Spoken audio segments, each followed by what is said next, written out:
City, welcome to the Friday Quicks, and I can't wait to be with you. This week we are in John 17, the end of the farewell discourse. And it's at the end of the farewell discourse that we find Jesus praying.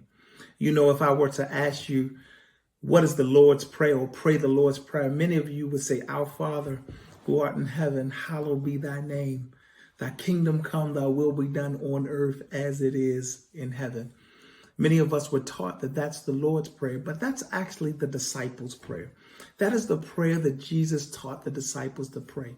But John 17 is actually the Lord's Prayer. It is in this section we'll be looking at this week, John 17, 1 through 5, where Jesus prays for himself. It begins like this: Father, the hour has come. Glorify your Son, that your Son may glorify you. Jesus prays for himself, and he prays to be glorified, and that the Father would be glorified as well.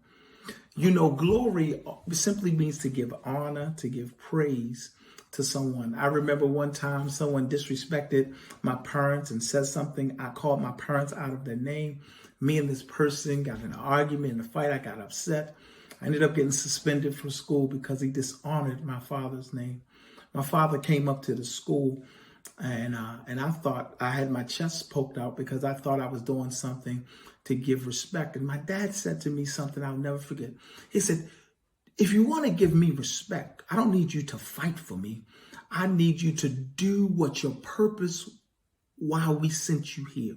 The reason why we paid for you to go to school is for you to get an education. Fulfill your purpose, and that's how you give me respect and honor. Well, Grace City, just like my father said, Jesus asked the Father to glorify him because he has completed his work. And now it's glory and honor for the work being completed.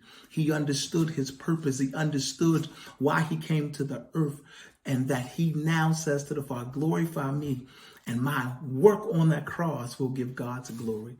Listen, Grace City, it's a wonderful thing for you and I to live a life that glorifies our Father. As the beloved community, we're called to go into communities and transform and change community with our lives. That is what gives God glory. And after the end of the work, we will receive glory. Listen, Grace City, I can't wait to be with you this week. I'll talk to you soon.